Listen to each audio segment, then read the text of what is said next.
Good evening and welcome again to Adelante Tucson, Tucson's new platform for political analysis. My name is Zaira Olivier. And my name is Stephanie Cott. Okay, so let's get right into it. Not even a week after protesters were met with police brutality by the Tucson Police Department, the Arizona legislation asserts itself yet again as the premier state for racist and bigoted authority as it continues its crusade of anti-immigrant and anti-human rights. The Arizona legislation has been at the forefront of anti-immigrant bills since before the Trump administration connived its way into the Oval Office. Amongst dozens of immoral and just downright malicious bills, the Arizona Senate passed SB 1142. Fortunately for us all, SB 1142 was declared dead at least for the time being, by Governor Ducey and the Republican leader of the Arizona State House. Senate Bill 1142 would have essentially banned protesting as a right guaranteed by the United States Constitution. Prime sponsor Sonny Borelli, District 5 Republican and well-known domestic abuser, along with internalized racist Steve Montenegro and Steve Smith co-sponsored the bill that would add racketeering charges on protesters and organizers of protests or demonstrations, even if the violence was incited by external agents or without any direct participation. This would have made everyone present there or not guilty by association. The bill would have also allowed law enforcement to seize the assets of those charged. Further, another 18 states have followed suit in trying to pass similar unconstitutional legislations like Arizona's SB 1142 that would effectively increase punishment for blocking roads and highways, banning the use of masks during protests, and removing all liability from drivers who strike or run over protesters and activists. Other bills, like the ones proposed in Oklahoma and South Dakota, intend to prevent protests relating to oil pipelines. These bills are all drafted with one purpose: to cause fear and division within the people's movements and to halt organizing efforts, because apparently it makes more sense to run people over while protesting for basic human rights than to be stuck in traffic for longer than normal. On a local update, 2 weeks after the fact, the Tucson Police Department released police body cam footage that unequivocally confirms that the Tucson Police Department used unwarranted, aggressive, and abusive force against peaceful protesters at a local rally organized on February 16th by local Immigrants' Rights Action Committee, Lupe. The video clearly depicts an officer of the Tucson Police Department violently pushing an 86-year-old woman to the ground and then pepper spraying bystanders who try to lift her from the ground. The footage captures several police officers spraying these chemical agents indiscriminatorily into the crowd, which consisted of mostly women and children. Footage shows that the officers who used force were not in any type of danger as they have claimed. The release of the body cam footage has brought national attention over this ongoing struggle against police brutality. National media movements such as Mike Media and Undocumedia have widely shared the video through their own social platforms. Now, some mainstream news articles, such as the one published by the Washington Post, continue to report the lives of the Tucson Police Department, who falsely claimed that 3 officers were assaulted during the protest. On behalf of the Immigrants' Rights Action Committee, Lupe, we would like to firmly reiterate that no officer was touched, hurt, or injured in the events that occurred that night. There is enough video and eyewitness testimonies that can confirm the peaceful nature of the march and the inciting of violence by the Tucson Police Department. To join fundraising efforts and the campaign in demanding Tucson Police Department drop all fabricated charges on those wrongfully arrested, you can visit the Lupe Tucson Facebook page and their social media accounts, which is facebook.com/Lupe Tucson. Now, Chief Magnus released a statement to the community shortly after the event, which has been shared widely. We briefly discussed this statement last week. Now, there's something quite interesting about his statement in particular, the part about the video footage from the event. It just so happens to be oddly similar to Republican-sponsored SB 1253, which has recently been passed by the Arizona Senate. On this subject, Magnus states, and I will be reading a statement. We understand and appreciate that people observe and perceive things differently. This is true for the members of the public who were present during this incident, as well as for the police officers who were involved. For example, there are protesters who are absolutely certain that they observed officers pushing people to the ground, striking protesters, and engaging in provocative, disrespectful conduct. Likewise, some of the police officers who were present state that they were pushed and struck by protesters, illegally obstructed as they enforced the law, and repeatedly provoked, including having obscenity screamed at them and being threatened. We are aware that many people at the scene recorded video of this incident using their cell phones, that members of the news media were filming, and that some officers had body cameras, and that there may be a CCTV footage available. We intend to examine and analyze as much of this video footage as possible, but we also realize such video has its strengths and limitations. For example, cell phone video recordings and news cameras are activated at different times during incidents of this type, which means some of the footage may be more complete than others. Not all of the video may fully reflect the events and/or actions that precipitated the conduct and reactions of the officers or the protesters. Video taken from different angles and proximities may enhance or obstruct some or even much of what actually took place. As a result, what may appear clear or obvious in some footage may look different from another angle or distance. Without state-of-the-art analysis, it is not always evident to the person looking at the video footage if the video was condensed, spliced, or otherwise manipulated to present a distorted impression of what actually took place. Now, he finishes this statement by encouraging people that were there to send in their video, which will only be used against you and those protesters there. And he also goes on to say that it is very unusual for officers to utilize pepper spray when dealing in these situations, and he goes on to reassure us that it is perfectly safe, although it is a bit, although it hurts. And this is to say also, he claims in this statement that we bystanders swear they saw women being pushed, and now we know that this is actually a fact. And the body camera footage that was released by the Tucson Police Department, again, 2 weeks after the fact of the incidents that happened, they clearly corroborate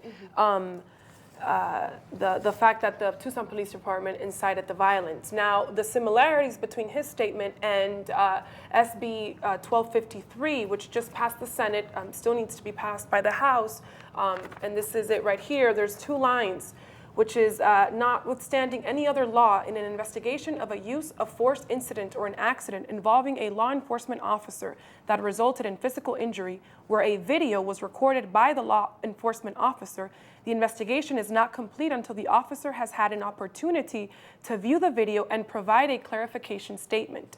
And C, in an investigation of a use of force incident or an accident involving a law enforcement officer that resulted in physical injury where a video was recorded by the law enforcement officer, the law enforcement officer shall be read the following notice prior to giving a statement with respect to the incident or accident.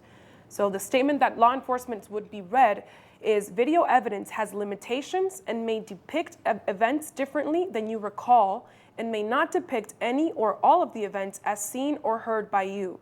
Video has a limited field of view and may not capture events normally seen by the human eye.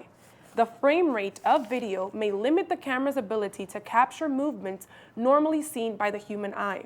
Videos are a 2-dimensional medium and may not capture depth, distance, or positional orientation as well as the human eye. Remember, the video evidence is intended to assist your memory and ensure that your statement explains your state of mind at the time of the incident. You should not feel in any way compelled or obligated to explain any difference in what you remember and acted upon from what viewing the additional evidence provides you. Listening to audio recordings or viewing video recordings may or may not provide additional clarity to what you remember. So that's what they'll be read before viewing any of the videos of a violent attack by them. Or a physical injury where a video was recorded. And it's incredibly interesting how much the script or the statement that should be read to law enforcement mirrors the response in Magnus's statements that he just recently released. So the second statement that he recently released in regards to this protest. That's absolutely right. And what both of these statements actually do is try to question the legitimacy of any video. It's important to know that a lot of the video that was being shot that day was live. A handful, if not dozens of people were live on Facebook. There was no editing. There was no splicing of these videos. And it's also quite hypocritical of our wonderful Chief Magnus, who is a community, chief, to be using terminology that's literally been put in front of us by our horrible Arizona Republican legislature. And that is something that we, I think, need to explore a little further. It is also important to note that Chief Magnus is holding a roundtable discussion tomorrow where many grassroots organizations and groups have been invited to discuss what happened on the 16th. And I think it's very interesting, right, that this discussion is happening 2 weeks after the fact. It's happening once it's gained some national momentum, some national attention. On DocuMedia, they, for example, posted body camera footage on their platform, which is huge. So it's very interesting that now city officials and Chief Magnus want to sit down with the protesters, with the organizers of this event and other community organizers and have this discussion, but weren't willing to do so prior to the national attention. With that being said, I just want to add some. So in 2016 alone, Arizona ranked 4th out of the 51 states in regards to police killings. And the only 3 states that topped Arizona were California, Texas, and Florida, which have, an incredible large amount of population-wise. 50 out of the 1,092 people that were murdered in 2016 by police were in Arizona alone. So that's a staggering number for a state that has, less than 10 million in its population. As of October 2016, 48% of the juveniles incarcerated at the Rincon Minors facility in Tucson are Mexican nationals, 26.6% are Mexican American, 20% are African Americans, and only 2.5% are white. So that really gives you a clear indication on the prison to school pipeline that has been set up in the state and nationally. Right. I think that's incredibly interesting and something that has a deep connection. And what's also quite interesting is that our local media never told the side of the protesters, small sound bites of that. And the police department denied and denied and denied that they pushed anyone, that they did anything wrong. They said they were in danger, and this is why pepper spray was used, that they were backed into a corner. It wasn't until we got this body cam footage that now they want to hear from us. Now they want to say, okay, maybe you have some points and now you're legitimized, so let's have a roundtable discussion about this. Whereas before, there was no discussion. This would have been buried without this footage, even with all of the footage that we had. It wasn't until the police officers released there, and this goes to show, even for independent media, that they were still quite wary. There's just that group of apologists that loves to always take the side of the police officers, and the first thing that they question is the protesters.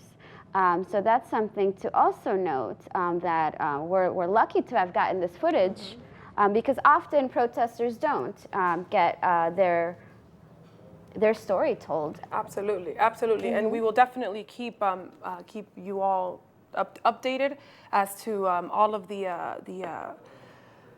developments of the struggle and of what's going on with these cases. There's 4 people that have been charged with felony and misdemeanors, and felony aggravated assaults on officers. So the implications of this are incredibly serious because they're incredibly damning to the lives of these 4 community members who definitely did not only not deserve the attack by the police, but certainly do not deserve to be crucified in the way that they are legally.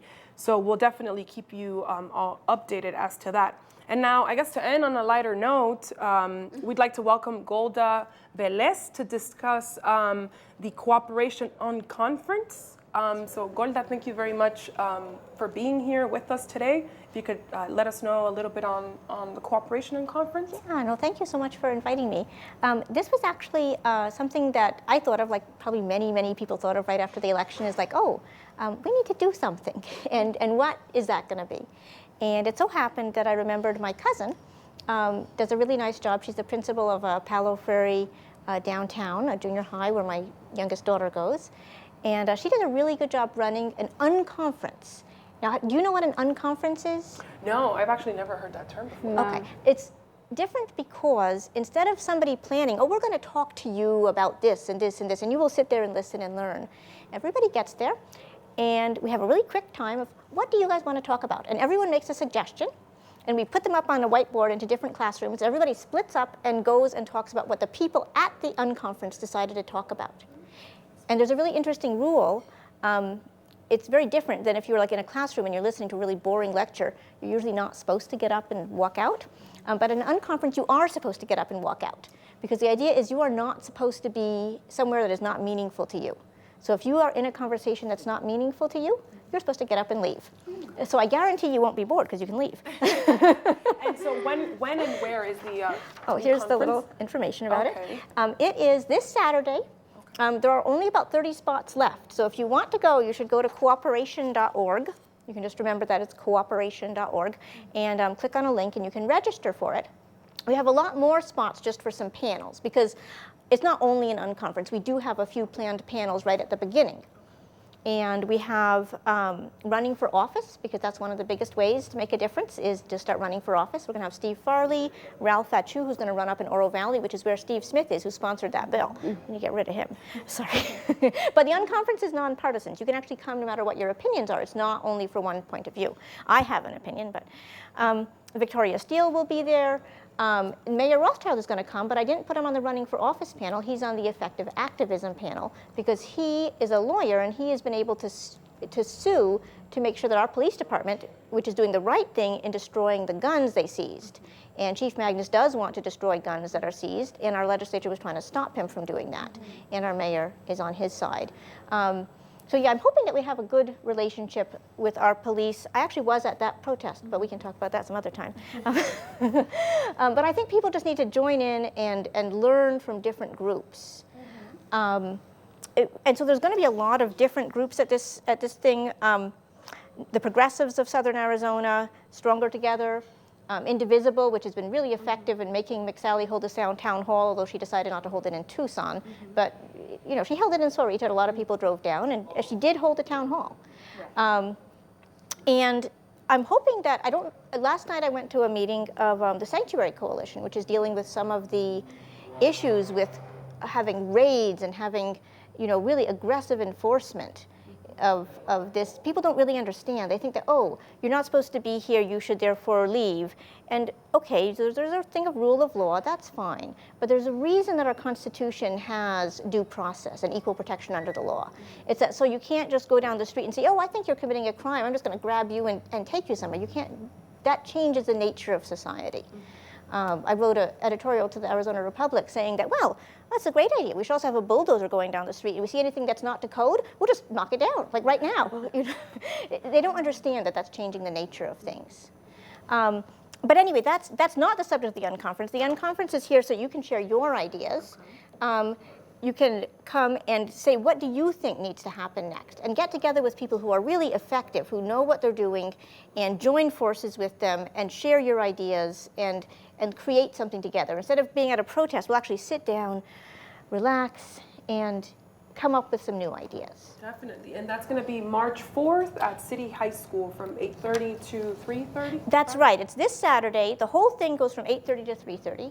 If you want, you can just come to the panels, which is from 9 to 10, if you don't want to give up your whole Saturday. Or you can come to the whole unconference. And there's also going to be music and... Oh, yeah. Lisa Otey is coming, and she's going to be singing Wild Woman Never Get the Blues, which we might hear at the very end. Wow, that sounds great. Thank you very much, Golda, for coming Thank you so much. and sharing that with us. So I suppose that is it for this week. Please join us again next Tuesday at 5 p.m. My name is Stephanie Cott. And I'm Zaira Olivier. Have a good night. Thank you. All power to the people.